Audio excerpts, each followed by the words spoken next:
Welcome to AARP Alaska's Fraud Friday. I am your host, Associate State Director of Communications, Katie Doherty, and we are talking about fraud and fraud prevention today with our volunteer fraud education expert, Michelle Tabler. Hi, Michelle. Hi.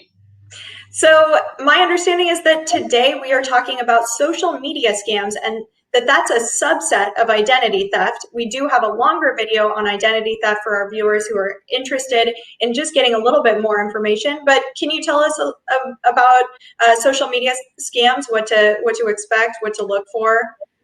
Sure. So, like Katie, as you said, there's different types of identity theft, and social media scams, online scams, are just a subset of that. They're trying to get your personal information, or they're trying to get your credit card or bank information.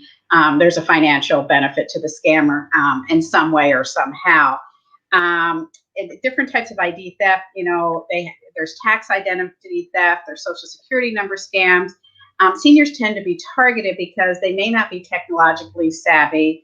And these scammers range in sophistication from those that steal your mail, and either dumpster diving or however they're getting your mail, stealing it directly from your mailboxes, to high-tech tech thefts, such as hacking into your banking, retail chains, and other companies.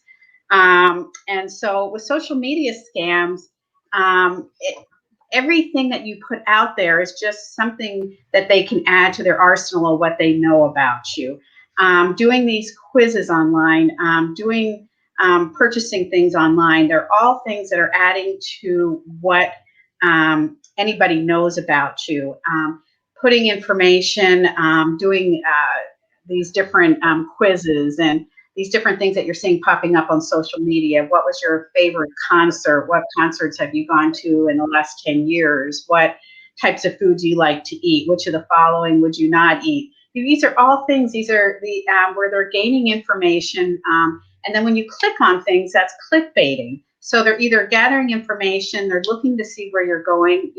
If you sometimes, let's say you're online and you're looking for a dress or a book or whatever, and you ever notice that those ads kind of follow you online, by clicking on those, you may not be going to really where you want to go.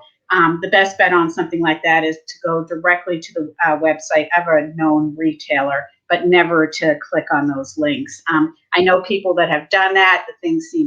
The items may seem cheaper, whether it's, earpods or whatever it is you may be buying, and then you see it so cheap and you think, oh, that's good. Well, you've got to be careful with those because those may not be real companies. It doesn't take much to just set up a website. There's big red flags with those. Is there a real brick and mortar place?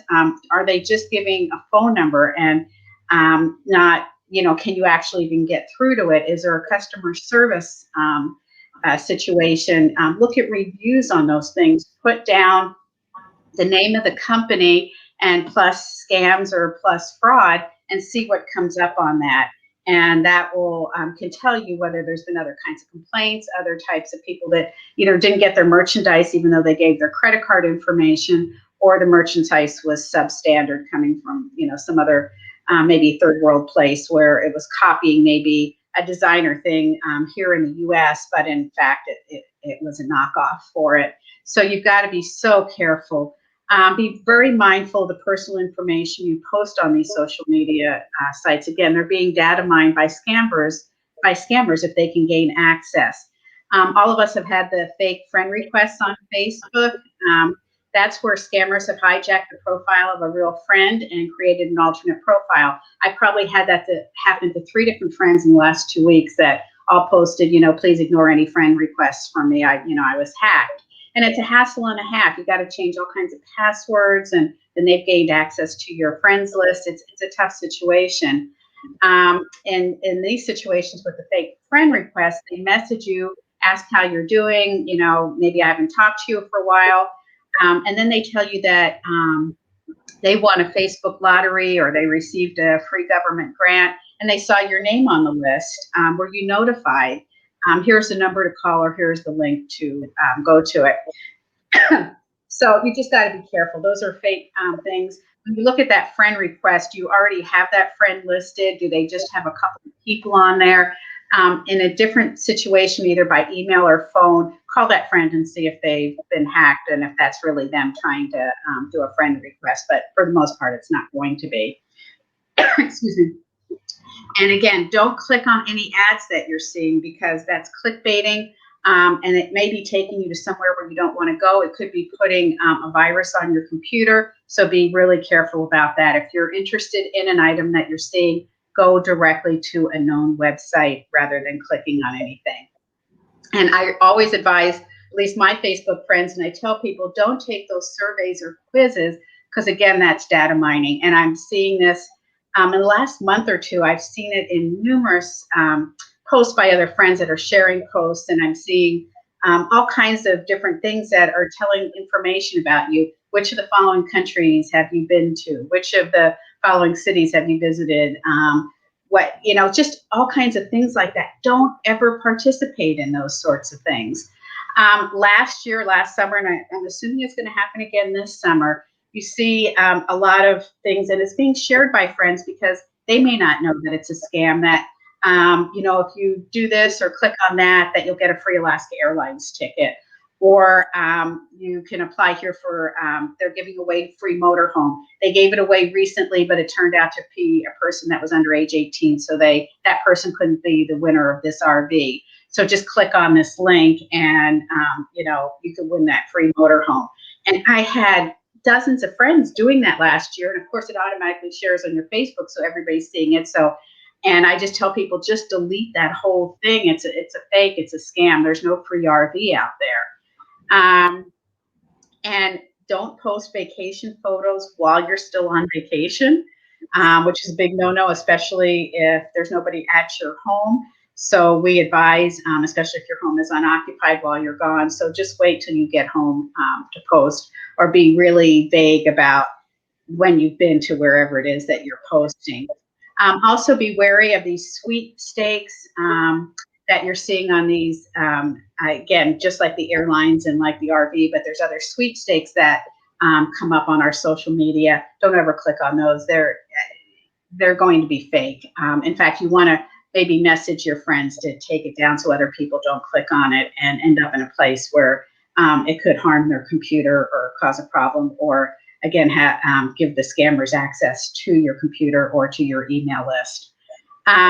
Then when it comes on the other side of it, that's social media, when you talk about just online stuff, you don't want to, when you get emails, you don't ever want to click on any links. I don't care if you think it's coming from your bank, from your credit card company, you just don't know. If there's something that you want to see, or you want to make sure it's really not from your bank or your credit card company, go directly to their website. Never click on an email link, because these scammers cut and paste and make it look like it's really from your bank or from your utility company or from, wherever. And you've just got to be careful with that. Make sure that you keep your antivirus software up to date. It might be, it's because it's going to get rid of the known threats that they know that are already out there. Public Wi-Fi, which is also being online, whether it's hotels, coffee shops, airports, airport lounges. You don't want to go into any sites where you're going to put your password or any financial information or any financial institutions, because these scammers have keystroke software and keyloggers, and they can see what your password is. So you never, on a public Wi-Fi, ever want to do anything like that or put in any passwords when you're on one of those free Wi-Fi sites. Even at a hotel, they're giving you a password, but it's basically your room number and maybe your last name or something. That's still public Wi-Fi. It's not secure. So just be careful on those. And again, those are some of the things on social media. I would say, again, just be careful what you're clicking on. Be careful of the information that you're giving out. And then just be careful. Just know that those things are out there, and that scammers could be using that for data mining to get more information and try to make you a victim of a scam. And we don't want to see that happen.